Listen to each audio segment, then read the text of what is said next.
This isn't very cohesive so far. I can at least appreciate the VAs, but like, I don't even know what's going on.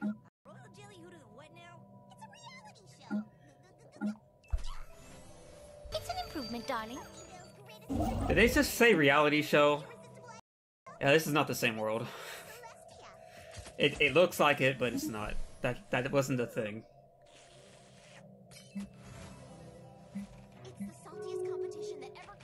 What?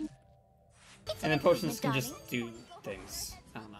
Like, I know potions were gonna be a huge thing, but they weren't even properly introduced. I'm really confused. Potions can transmit your thoughts. I mean, it's not like you don't already have magic, Twilight.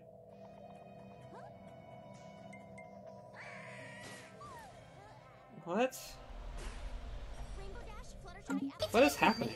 Why did Rarity just jump and get scared? Why? What's going on? Stop her for what? Like, what? I still don't understand. It's just they just sort of decided to start helping Pinkie Pie because they didn't like Pinkie Pie's simple approach to auditioning for a reality show. Okay. Hold on.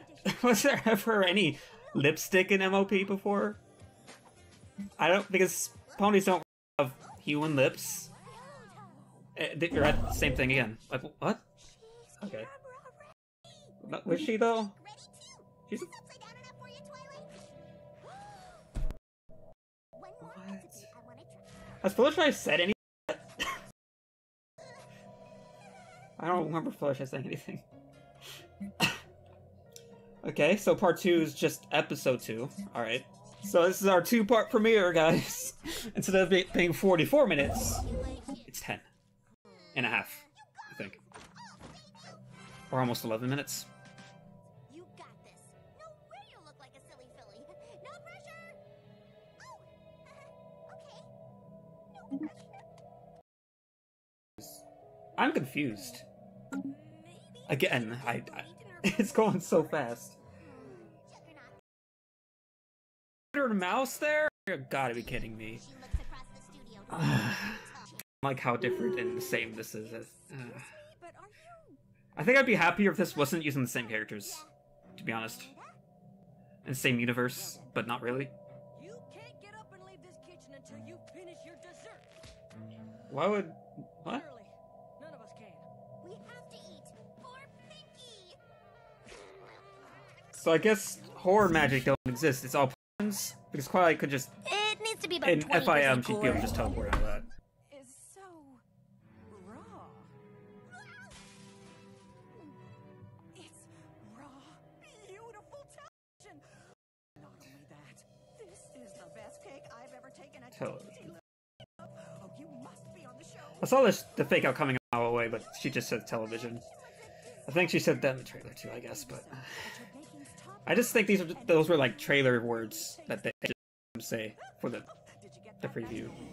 This is actually part of the show. We tried to make you do things the way I do them when you were doing them perfectly. So they're putting a lesson on this, but there's so little time to even present Twilight's mindset as to fixing Pinkie's problem. Supposedly had a problem. And your potion gags now. Okay. I don't get the potions. Oh. Boulder Media. Okay, I've heard of Boulder before. Alright. So, obviously, I don't know, I obviously I didn't fully enjoy that. I was confused. And was shocked for how things kind of were just there when they clearly should FIM. In FIM's context. Obviously, like, I get it. This is supposed to be a more alternate universe. But it's really when they still use the same characters that were in a universe that never had technology, where they had TVs and mice. Like, why would a pony world have this? Like, push television, maybe I could buy that, but I don't know.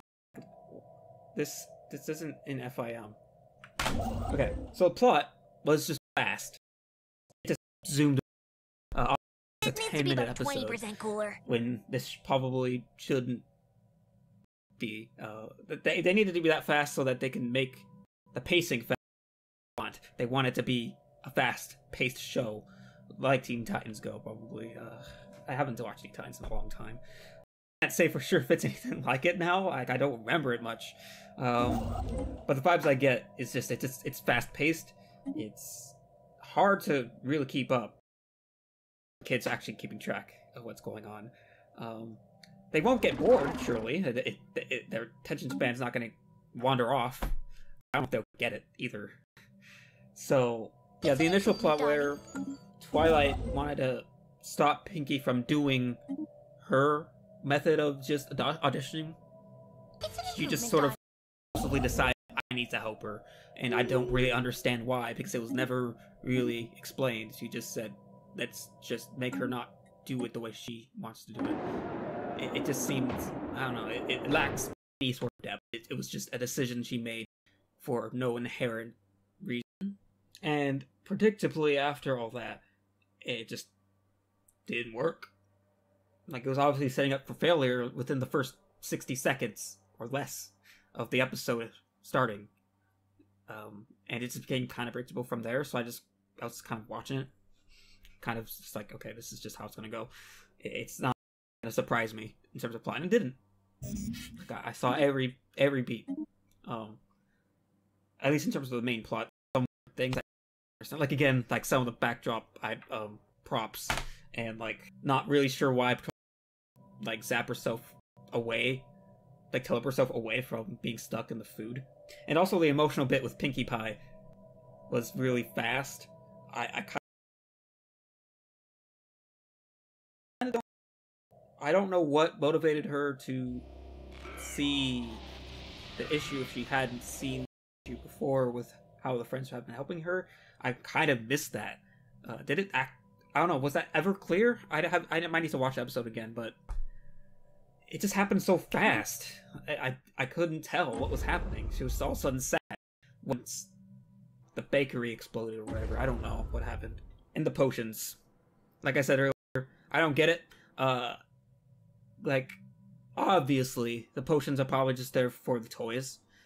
Like a neat little gimmick. Hey, look, Pinkie Pie has potions now. Doesn't make any sense. But, you know, here it is. Buy her toys. Even though it makes sense in this world. Especially considering they have no room to flesh out any sort of lore or any sort of context or reason as to why all this stuff is the way it is. Unlike FIM. As the show continues, I can't possibly see this expanding on much. It's going to be wacky antics all the time. Of course, it's not entirely fair for me to say that, but that's what I see it being. So I will still watch the future episodes. I'll still give them a shot, but I just sort of expect it to just be wacky antics all the time. Things going by fast where it doesn't make sense. Incohesive. I said that at the very start when it was like Pinkie Pie cake and it just exploded. And Pinkie Pie exploded too. It needs to be cooler. Random cohesive animation. I It needs didn't to know be what was about going 20% on. cooler. I can't get into this. Like, if this was my first time ever watching MLP in any sort of form, I wouldn't be unlike how it was with the start of FIM had me hooked because it surprised me. It was it had a surprising amount of, and it was darker than I was expecting for the first like premiere episode with Nightmare Moon and such. And while the plot itself in the first like whole season of FIM was still like pretty simple, catching my interest because it was still surprising me with how a children's cartoon can actually have so much depth. How interesting lore. Even if the writing was still pretty kiddie back then, it was still interesting. But this, I don't get any of that. And the main reason for that is that, like, it's a really... 2 episodes.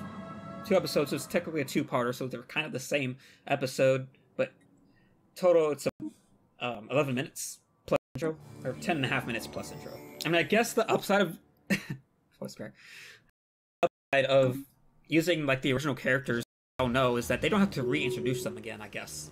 Even though the lore are different, the characters in the are still the same. So I guess they don't need to spend time reintroducing them. We already know who they are because there's a whole 9 seasons worth of content of those characters are.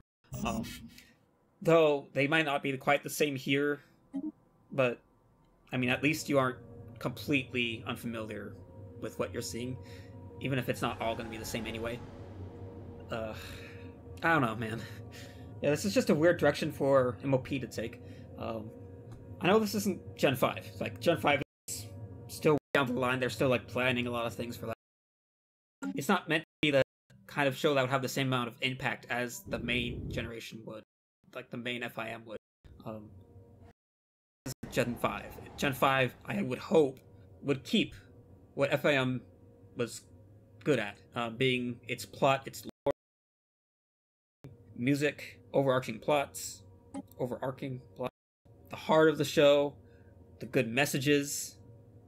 I want to stress, again, the heart of the show was one of my favorite parts, but anyway, I just hope Gen 5 isn't going to be this. I didn't really like this show. It's hard to... I don't really like this, for the reasons I said throughout this entire summary of my opinion, because I wouldn't have gotten into this. If this is my first time watching it, I probably would just stop. I would just say, okay, this is just a kid's show. It's a big bunch of nothing, basically. That would be my first impression. But since I still to give this a fair shot, needs to be I about still want 20% to cooler. see if this goes anywhere that's more cohesive, hopefully. I'll stick around, see what this is all about. But obviously, I can't see much. I can't predict. I can't imagine this being any better than what this couple of episodes were. So doesn't mean I won't give it a shot. It's just I can't see it happen.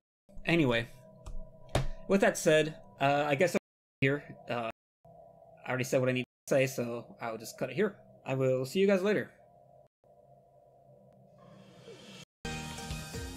Hello, everyone. It's an improvement, darling.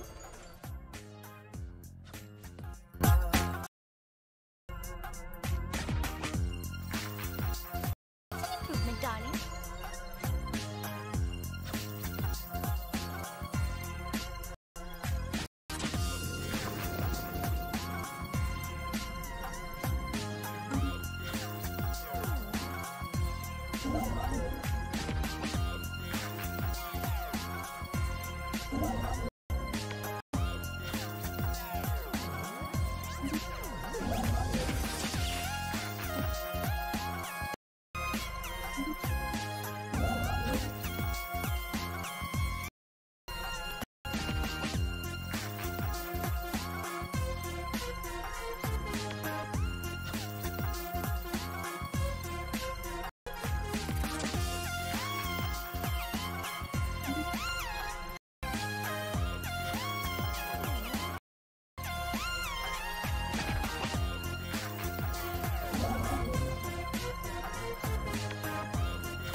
It's an improvement, darling.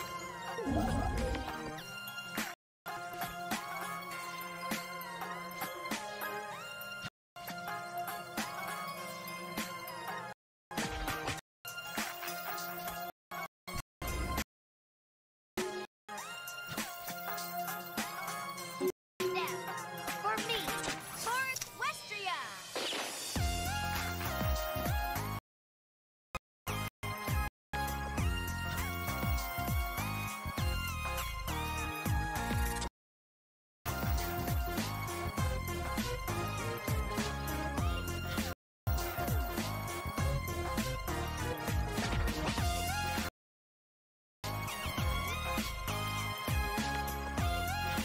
It's an improvement, darling. It's an improvement, darling.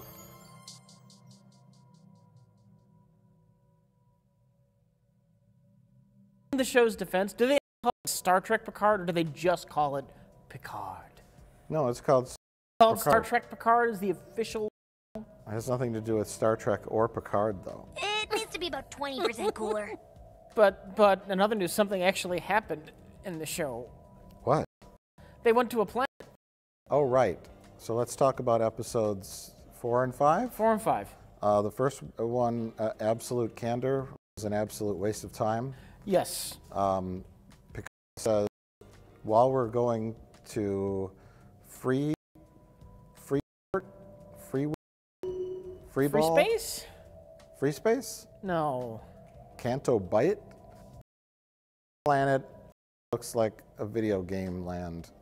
Let's make a pit stop at Vashti, the settlement camp. You want to know what confused me?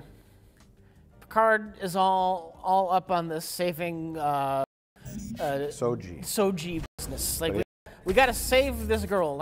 I'm coming out of my retirement. I am leaving my vineyard so I can save my friend's daughter. I need to save her. That's very important. And then we get to episode 4.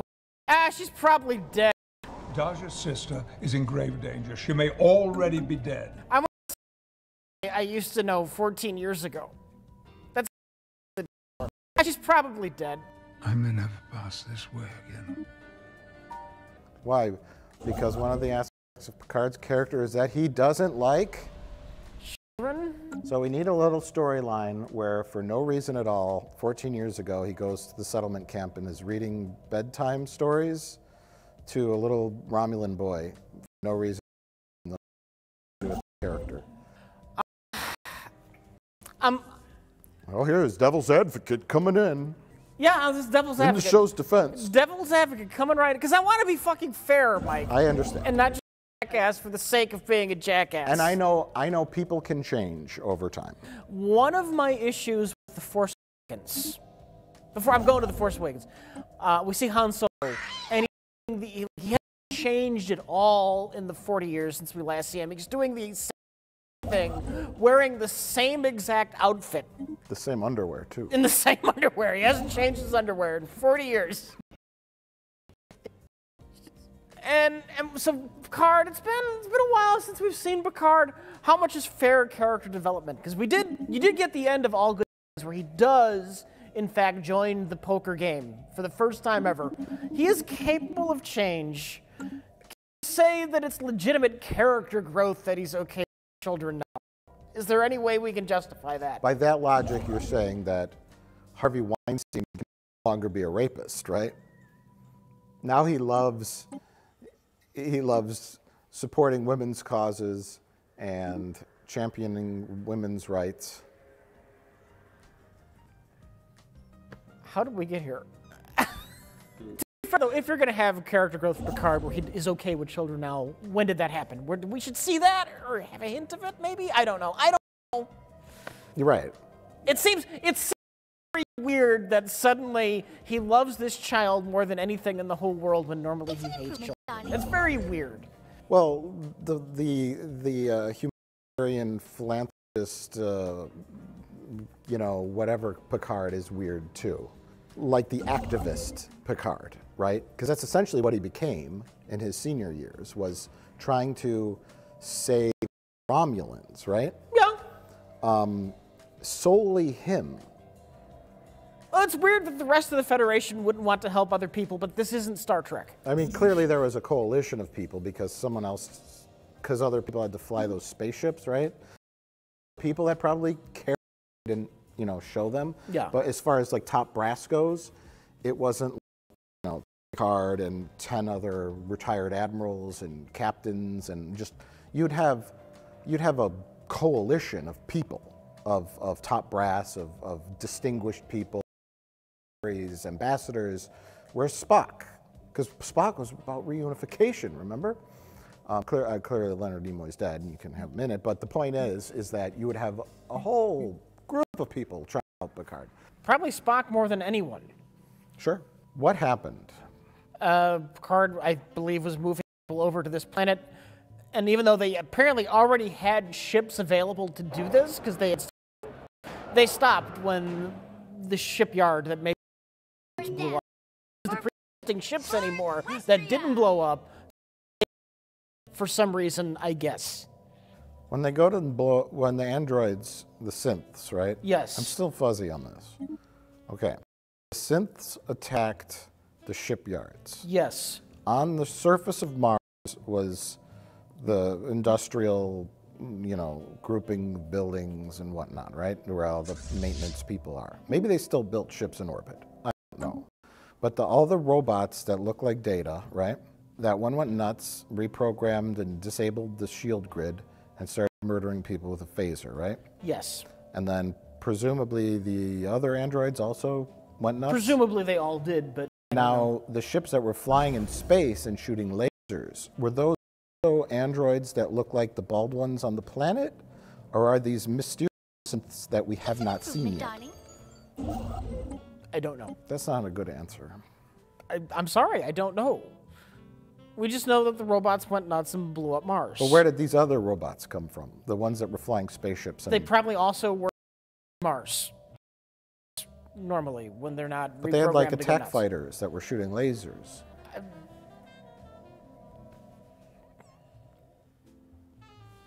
Now, and then Picard and his fleet with the Romulans went to Mars? Were they? No, because Picard was on the Romulan relocation planet when he heard about Mars. Okay, so Romulans had already been relocated. It sounds like something they had been doing. What do you mean synths have attacked Mars? And then the synths attacking the Federation shipyards Yes. had what to do with the Romulan relocation? Presumably nothing other than they were building ships to relocate Romulans. But the Federation is not building ships to move Romulans. Were they? I have to assume they were. Okay, but they already said no to the relocation point. No, I think at that point they were going ahead with it, but then when Mars blew up, they decided to stop Research trying. station built in orbit of a The Federation gave up on Because the physics. Romulans had engineering, and what to society do with Nothing. research data. because Romulans It needs hate to be about robots. 20% cooler. Yeah, but nobody knows this yet. If the Romulans loved robots and they could put a fingerprint from the synth attack and trace it back to Romulans, then I could see them stopping the relocation project. But it seems like an unrelated incident. Yes. An unmitigated disaster. Yes, I have no idea why the attack on Mars made the Federation give up on rescuing Romulans. I have no idea. Those two things should not be connected at all. I think the Zhat Vash secretly loves robots, and they're. Now let's talk about absolute candor. Picard says losing Daj, the one that blew up, has made him feel sad about abandoning Eleanor.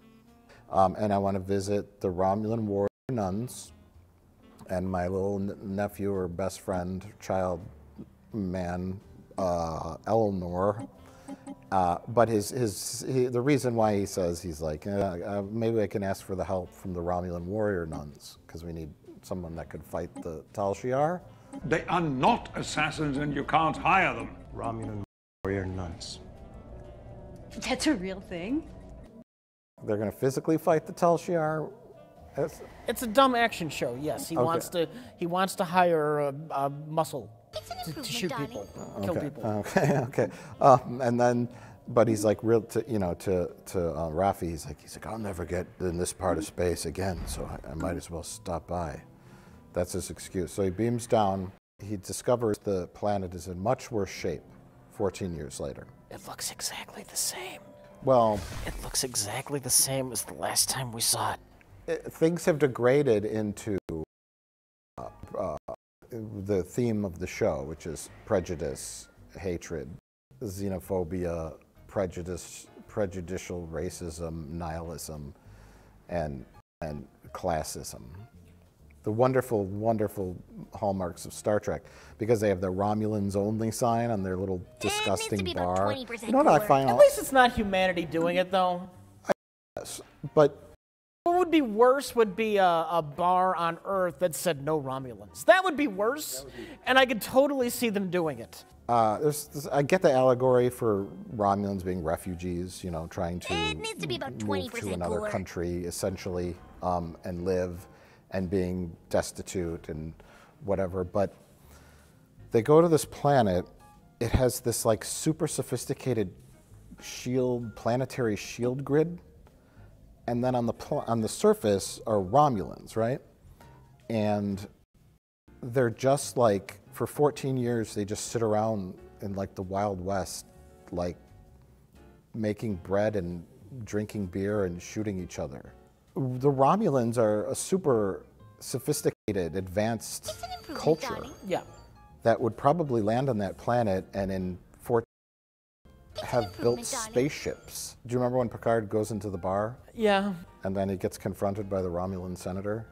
I want to know what the fuck Picard was doing. Well, because Picard is he's a fucking career diplomat. The reason I love Picard so much is because after Kirk, TNG had the balls to go full culture diplomat. Don't care what others You only care about what you can take. Sovereign, if the situation were reversed, I'm sure you would be demanding equal levels of representation. There is nothing swashbuckling about Picard. He is very towards other fucking cultures. It's how he made his fucking career. Mr. Worf, the Enterprise crew currently includes representatives from 13 planets. They each have their individual beliefs and values, and I respect them all. And then here he is on this planet where not only the Federation let these people down, but Picard specifically let these people down. And he just goes and rips their sign off and just stepping on it. And then he sits right down in their bar and he just rubs. It's like, what the fuck was he doing? And why the fuck was he doing it? I thought, was Picard actually trying to goad a fight so that Elnor would have to help him? Was he trying to trick Elnor into helping him? Did he basically deliberately trick Elnor into beheading that former senator? And then did Picard immediately after goading Elnor into doing that berate him for doing it? Or did Picard just decide to be an asshole and take these people he let down and then just rub his failure and to be a prick? No, Picard was mad at the decline of planet Vashti and how conditions had worsened. He was basically saying, take your Romulans only sign and stick it. I'm going to sit here. I'm a human. But then, okay, then the Romulan senator gets up and he's really mad at Picard. And he's like, how dare you put your face around here? And Picard's like, why is everybody yelling at me? Wherever I go, someone yells at me. And the guy's like, you let us do everything I could. I did everything I could. And then you gave up. Picard fucking tried, and then he couldn't do it anymore. What else do they want from him? And or why is it his sole responsibility to save all the Romulans? Then the guy's like, he says, Romulans are people of ingenuity and resolve. You in Starfleet had no understanding of Romulan ingenuity, resolve, self-sufficiency. And then he complains that this elderly man didn't help them. So little to be expected from Starfleet. And he says, and then Picard says, the Federation has failed you all. The Federation has failed you all. Federation's responsibility to save them. So little to be expected from Starfleet. Mike, you're looking too deep into everything. They weren't even part of the Federation. You're looking too deep into everything. We need a man with a sword who can cut people's heads off. He needs to join Picard's crew so he can cut people's heads off. I'm just saying everything the Romulan senator said is contradictory. No one asked for your pity, Picard. I promise. You in Starfleet had no understanding of Romulan ingenuity, resolve, self-sufficiency. And then you gave up. So little to be expected from Starfleet. I understand. No, he needed to get mad at Picard so that Elnor could cut his head off. Okay. We got to get to the decapitation. You have to get to the decapitation. The entire purpose of the episode is that we have a ninja on the show. Am I making a mistake in trying to understand the story of the show? They did not think about this at all. And not just enjoying the violence? Is that my mistake? I'm just trying to understand like what happened with this whole thing. Mike, Picard is going to be an in-depth, slower-paced character study on Picard, where we completely ignore all of Picard's character traits, so we can have a scene where a ninja beheads a former Romulan senator who now is a scuzzy bandit in a no-humans bar. A helpless scuzzy bandit. Yes. Now you understand. Mike, I don't think you understand how brilliant this show is. Brexit? Unmitigated disaster.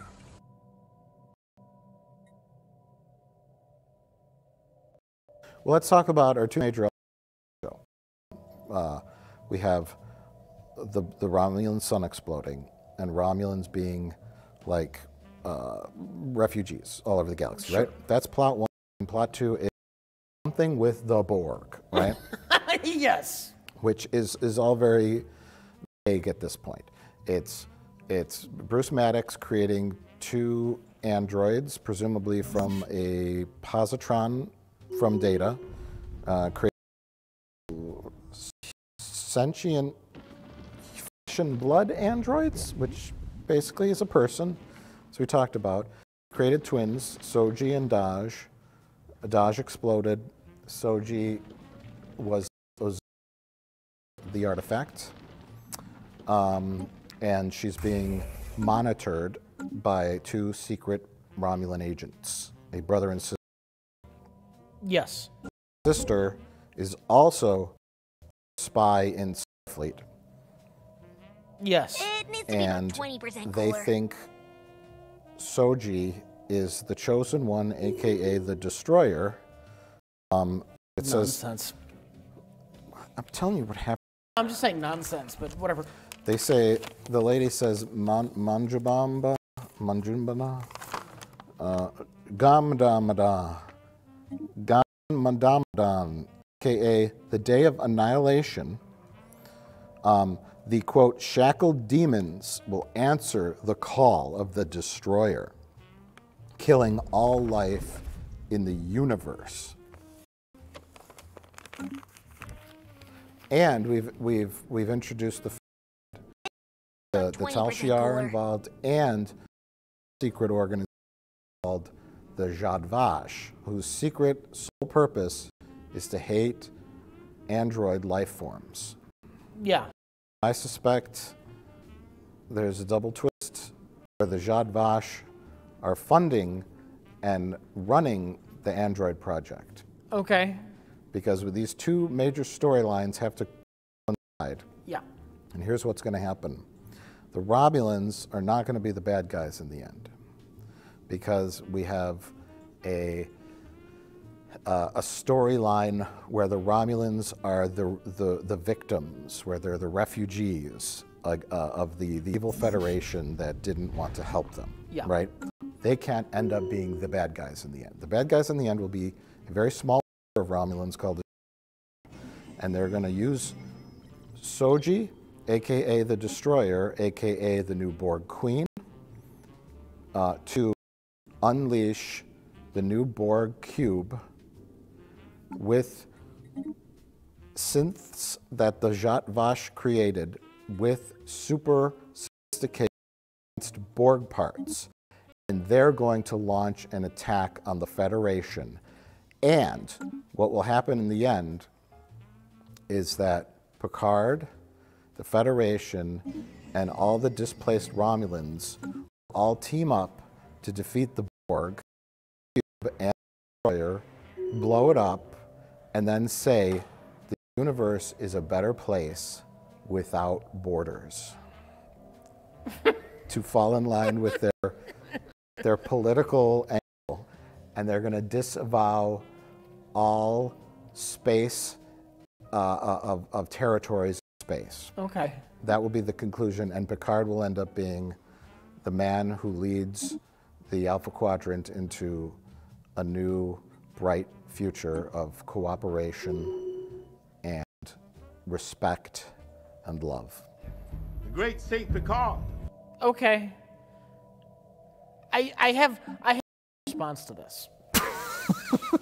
I literally have no response to that. Rich, we're talking about things. What's it? I think my brain is numb. Where in all that, Mike, was the more nuanced exploration of Picard's character? What was that? It's an improvement, Picard,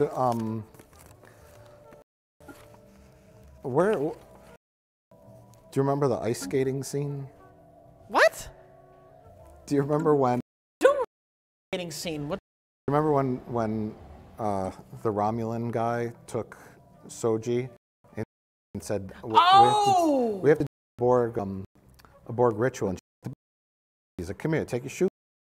Let's go in this ventilation shaft where it's slippery.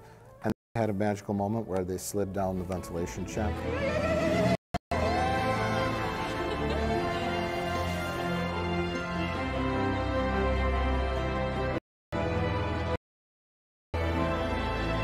I tune out every time they're on screen together. That whole side plot has just gone nowhere, and it adds nothing to the show. I don't know what the fuck they're doing with that. I don't keep cutting away to it, other than they just need to keep reminding us that Soji exists. I think that's it. Yeah. It's terrible. She's a MacGuffin, essentially. Yeah. He's going to fall in love with her, and he's going to say, Soji, no. Yeah.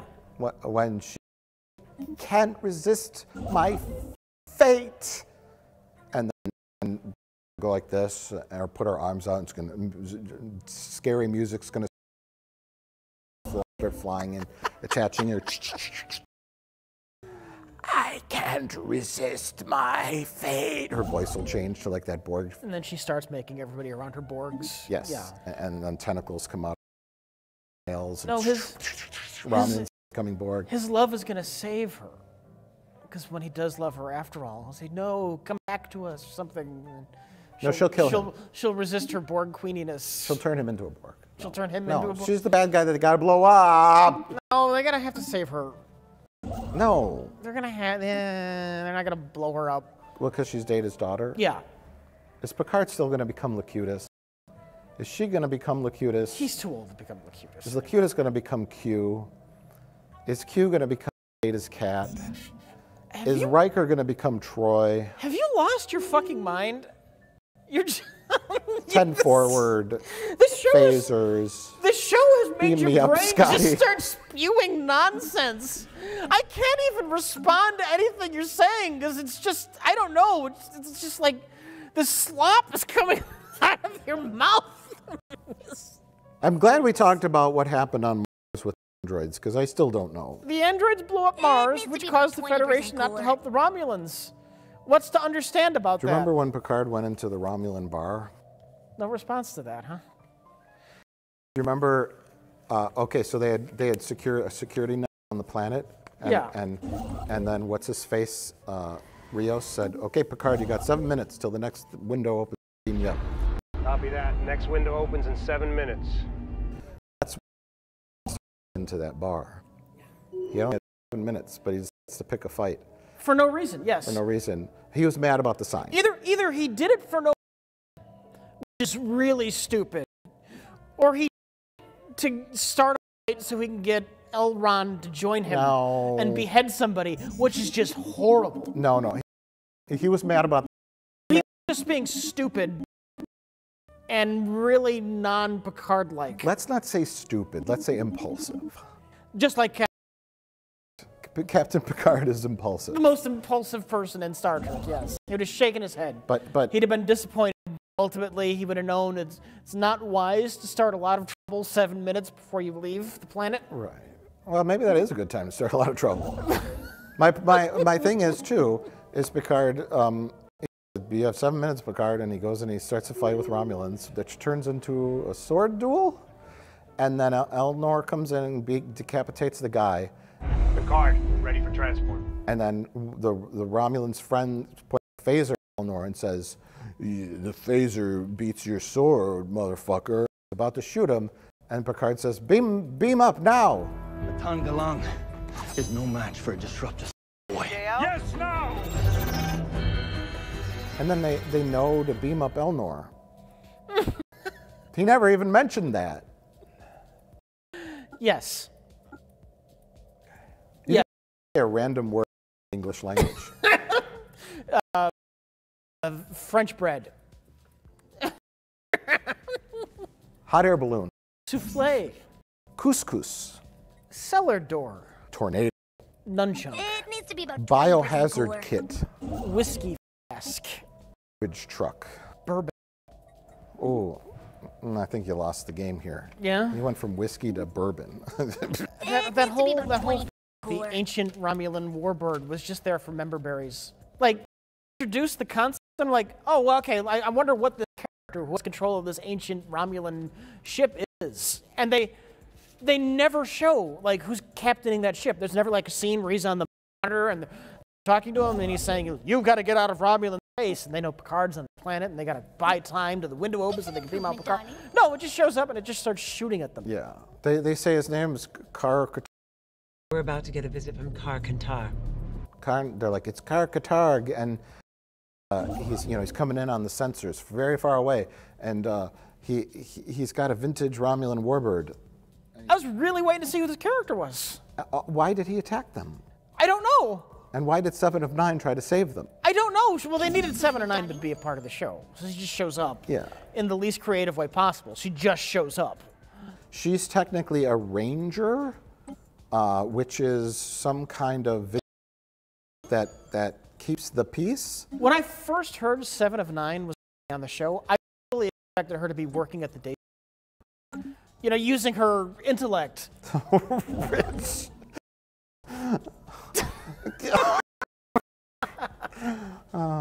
Let me tell you about a man named Alex Kurtzman.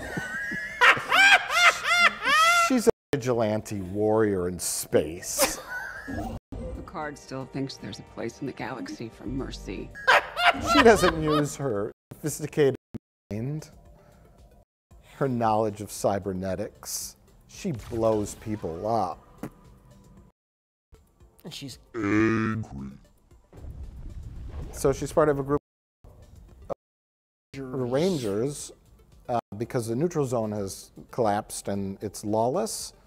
So she fights for truth and justice, being a ranger. What does the neutral zone collapsing have anything to do with lawlessness? I'm kind of confused about that. I don't know. Who cares? You got to get to ships blowing up. Okay.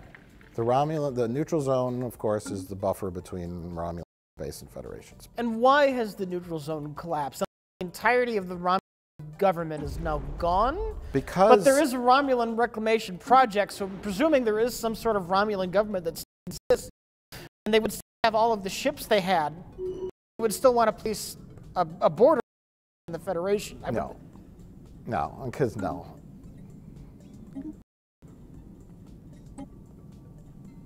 Burrito.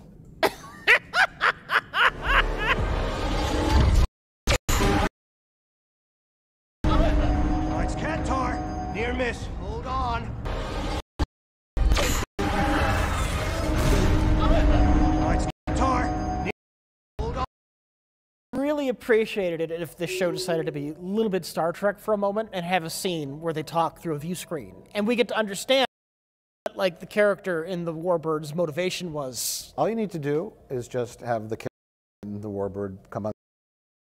Ah, Captain Rios, you owe me money. Actually, have given Rios something to do that episode.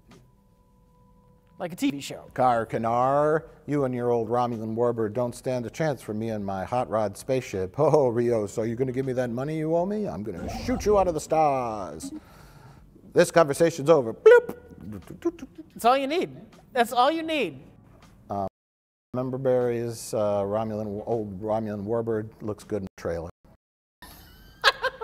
And then, yeah, 7 of 9 appears, they beam her over. I keep saying him as a little bait and switch, but we all knew it was going to be 7 of 9. And if she's not involved in the overarching Borg plot. What the fuck? Should be integral in the Borg plot. But let's move on to the next. Okay. An unmitigated disaster.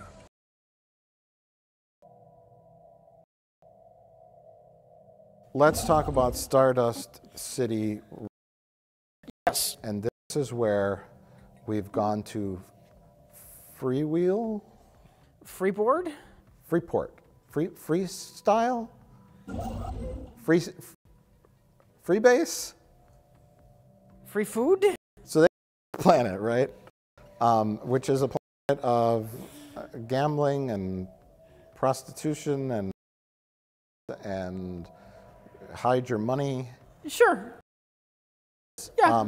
Because they got wind that Bruce Maddox is there. Bruce Maddox is being held by a lady named Vaju. Party named Vajazel is holding him. Vagine. Vagine, who looks remarkably like a young Marina Sirtis. Yeah, I was totally waiting for that to be her daughter. She's an evil queen. Crime lord. She's a good crime lord. Who steals Borg parts and sells them on the black market. Yeah. And she happens to find Bruce Maddox randomly and says, I'm going to drug you and just keep you around. Oh, he owes her money. He owed money to run his lab. He goes to her because the Tal Shiar are after him. Yes, and he says... Or the Tal after him? The Doc Savage. But Bruce Maddox is there. You're right, Agnes is a turncoat who murders Bruce Maddox because of what horrible secrets the head of Starfleet Security showed her. Yes. Which, for Agnes's sake... Which I'm presuming is that Soji potentially going to create a new Borg. The Borg Queen to wipe out Earth. Yeah. Yes, and there, Bruce Maddox will only have that cause? Is the Tal Shiar or the Zhat Vas trying to get Bruce Maddox? I think so. So he could help create super Borgs? Well, Remember when the show was about Picard? Under the assumption that the Vox Jaj... Problem? Yeah, I can't say Jacques Vash. I can't say these nonsense names that all... Zhat Vash. Sure. On the planet Vashti. The villainous Vash Jat. God. We're looking for Daj and Soji Aj. On the planet Vashti. New Star Trek has officially melted our brains. We're not even capable of having a coherent discussion about it anymore. Anyways, you're right, Agnes kills Bruce Maddox. And the head of Starfleet Security, Commodore O, didn't just lie to her, because I think she's a secret robot who's working for the Zhat Vash, and she told her some lie, and then Agnes was stupid enough to kill her lover, Bruce Maddox, and then she's going to feel real bad about that later and have to shoot herself in the head with a phaser. Well, that'd be dark, suitably dark enough. Yeah. Or maybe she'll decapitate herself with her sword. Maybe she's probably a robot that Bruce Maddox made as his lover. You're just literally saying it. That's what the show is, just throw anything out there. But, interesting note, I want to talk. The big takeaway from this episode is they murdered Icheb by ripping his eyeball out, the graphic violence. Yeah. And everyone's talking about that. So we're going to talk about that a little bit here, because it was kind of disturbing and graphic and pointless, right? This lady who looks like a young Marina Sirtis runs a evil organization where ladies parts from people that are former Borgs. Yes. And sell them potentially, I think, for profit? Sell or study or something. And they're so evil that they don't even use anesthesia. Yes. While it would probably be more efficient just to knock somebody cold and rather than having them squirm and scream in your face. Fucking beam the part. Sure. But instead rip literally ball out of his socket. Yeah, while he's awake on camera, and screaming. while he's awake and screaming. It's a great way to make a villainous bad guy that you hate, right? Because that was 7 of 9's arc. 7 of 9 says, where are you guys going? Free wheel? It's fine. Free. It's free. 7 of 9 says, you guys are going to free? All right, you can drop me off there, whatever. And then they're like, oh, Bruce Maddox is being held by Vaginine, whatever her name is. And then she's like, Vaginine? I hate that bitch. Her. She butchers ex-Borg for parts. She's been high on the Rangers wanted list for years. She's the one who... Help me. Listen to me. Help me. Please, if you're out there, help me. She's the one that killed Icheb, right? Yes. From Star Trek Voyager. I hate her. I'm all in on this. And then that, of course, that little plot line ends with 7 of 9 murdering her. And so it's like, why did we need such a horrible scene of graphic violence to build up to this villain that only lasted for 1 episode? It's a fine episode of Farscape. Stop talking about Farscape. Farscape is a show. Who cares?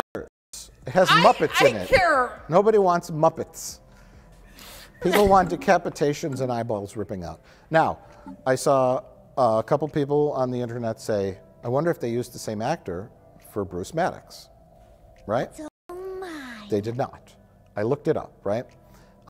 The guy who played Bruce Maddox, I don't know if he acts anymore, but he looks like a now, right? He doesn't look like a tortured genius cyberneticist kind of guy, right? And maybe he just doesn't want to act, but he doesn't look part. And then I saw, did they use the same actor that played Icheb?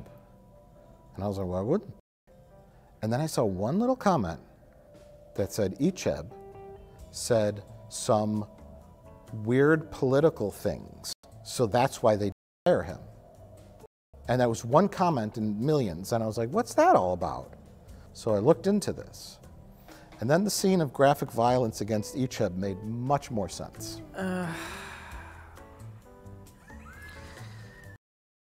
God. Manu Intiraymi. On October 29th, 2017, Star Trek Discovery actor Anthony Rapp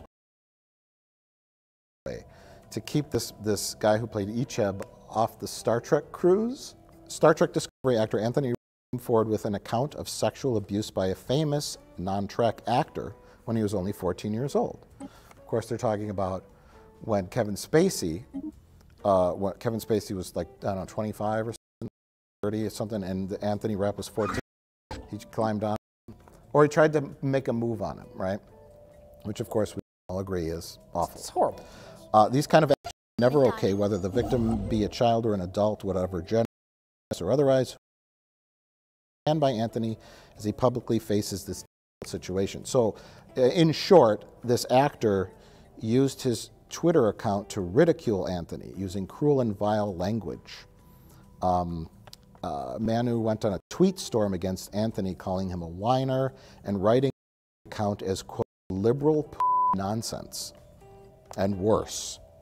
Please consider signing this petition to show convention organizers and Roddenberry Entertainment that we as fans do not wish Manu included in any future conventions. So, clearly, Manu was wrong and to say all those horrible things about him. Sure. But it became oh so clear why they ripped out each and then shot him in the heart with a phaser.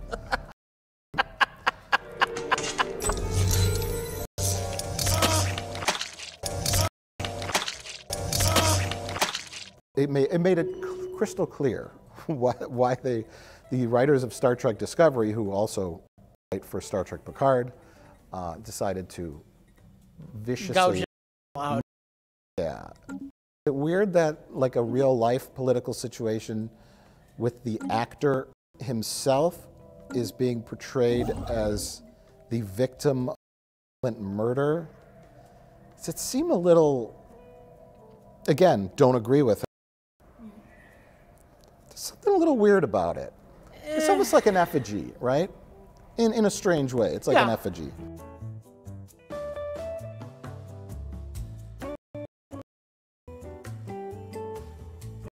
Was kind.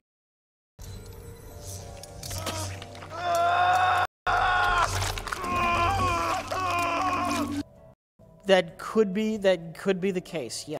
But it's a working theory. I think they just wanted an excuse for 7 of 9 to run around being a violent, murderous vigilante. I just found it interesting because I looked into why they didn't get the original Icheb to play that part, and or what scene even had to happen. Why that whole arc of 7 of 9, I guess it's like anything, you start pulling the strings out and the whole thing unravels. But why did 7 of 9 have to get revenge on the Marina Sirtis character? Because she can't have a pleasant job at the Daystrom Institute where it comes to her for advice on personal matter. She's got to run around with 2 giant phaser rifles shooting everybody in the room. See, a way to handle like 7 of 9 to fight for humanity ends with her being a violent psychopath. Oh, Captain Jane would be so proud of all the lessons. Do you remember when she tricked at the end of the episode? Yeah. She's like, you're right, Picard. I shouldn't vaporize this bitch. I'll leave it be. And then she goes up on the ship and she's like, oh, just leave me down there, back on the planet. By the way, giant phaser guns. But I will take 2 of your phasers, if that's all right. The vigilante could use a couple more. I could use them in the future, and Picard's like, because he's stupid now. Sure. You're not going to go shoot up that place. I think Picard understood at the end, but he just went with it anyway because he just gave up. I think that's what happened. Well, that's wonderful. Like, yeah, well, that's why this isn't Star Trek. I failed you all. But here's a better way to do it, right? You say, it's Icheb. Icheb, it's me, 7 of 9. I'm on my way. Hurry, 7 of 9. They're going to rip out my cortical implants. Hurry. And then here comes the thing, and the shadow goes over Icheb. And then 7 of 9 kicks the door open, and Icheb has passed. Yeah. And she says, I'm too late. And then also, you know, a lot of people defended that scene, saying there has been violence in Star Trek, right? There has been lots of violence in Star Trek, as this collection of clips will show.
Now, when you have a violent scene, right, it's to make you hate that villain, like Khan, right? Uh-huh. Remember what Khan did to Chekhov? A slug in his ear, and then he put the slug in the ear of the captain of the other ship. The entire crew on that one space station. Killed the crew on the space station, and then that captain vaporized his eye. He was in such pain. So there's pretty graphic stuff. Yeah. But that's to make you hate Khan. Did we need that graphic violence in order to hate this lady who existed in the show for 4 minutes? Right. So that little plot line with 7 of 9 is done. She got her vengeance and continued on her merry way. What was the point? To rip somebody's eye out on screen. I don't know why you can't understand this. You keep wanting this to be not what it is. You can't you're right now you're in the denial stage of grief, or you're bargaining. You're kind of in bargaining. Like, why are they doing that? Can't they? They're not. Are you in acceptance? I mean, oh yeah, I got there a while ago. It's improvement, darling. It's been dead for a while now, and I'm okay. I've moved on. I am only here because this man keeps dragging me back. Now, you said you enjoyed this episode where everyone dressed up in Halloween costumes. I enjoyed watching Patrick Stewart ham it up. Absolutely pure 100% ham with an eye patch on, acting like a villain out of Get Smart. He had a lot of fun acting like a Get Smart villain for an episode. I am the bad guy!